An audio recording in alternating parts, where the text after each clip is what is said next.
July 13th, 1985. Wembley Stadium, London. It is noon, and the sun is beating down on 72,000 sweating, screaming fans. Backstage, the air is thick with ego and tension. The biggest rock stars on the planet are here. David Bowie, Elton John, The Who, Led Zeppelin. It is the biggest concert in human history, Live Aid. But amidst these titans, there is one band that nobody is betting on, Queen. To understand why this moment matters, you have to understand where Queen was in 1985. To the public, they were legends. But inside the industry, they were washed up. They hadn't had a massive hit in the US in years. The band members were fighting. They were burnt out. Rumors of a breakup were swirling in every tabloid. When Bob Geldof booked them for Live Aid, they weren't the headliners. They were just another act on the bill, sandwiched between heavy hitters. The critics had already written their obituary. They said Queen was a relic of the 70s, a band with nothing left to say.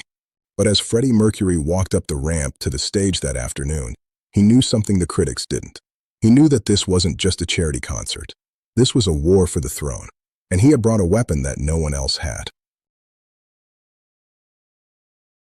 While other bands treated Live Aid like a party, Queen treated it like a military operation. In the week leading up to the show, legendary bands like Led Zeppelin didn't even rehearse. They showed up unprepared, relying on their fame to carry them through. Some artists were even drunk before they hit the stage. Queen did the opposite. Freddie Mercury realized something crucial. This wasn't a concert for the 72,000 people in the stadium. It was a global television broadcast for the 1.9 billion people watching at home. Freddie demanded the band rehearse their set until it was muscle memory. But they didn't just rehearse the songs, they rehearsed the transitions. They cut out the dead air. They engineered a 20-minute medley that was designed to be all killer, no filler. They stripped away the deep cuts and the new songs. They chose only the anthems that the entire world knew. Furthermore, their sound engineer pulled a fast one. He secretly went to the mixing board and pushed the limiters up, making Queen physically louder than every other band on the bill. When they hit that first chord, they didn't just sound better, they hit harder. 6:41 p.m. Freddie Mercury sits at the piano. He plays a few familiar chords, and then the intro to Bohemian Rhapsody. A roar goes up from the crowd that actually shakes the cameras. For the first time all day, the entire stadium is unified. But the real magic happens next. As the band transitions into Radio Gaga, Freddie does something unprecedented. He stands up, microphone in hand, and begins to clap. Without a single word of instruction, 72,000 pairs of hands go up in the air. They clap in perfect unison. It is a visual spectacle that had never been seen on television before. Remember, this is 1985. There are no giant screens, no internet. Just one man, in a white tank top and Wranglers, controlling a sea of humanity with a flick of his wrist. At that moment, the other bands backstage stopped partying. They crowded around the monitors, jaws on the floor. They realized they were witnessing a masterclass. Freddie wasn't just singing to the crowd, he was conducting them. He turned the audience into the fifth member of the band. Then came the moment that cemented the legend.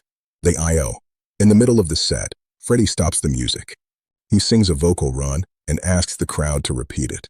It starts simple, I.O. The crowd screams it back.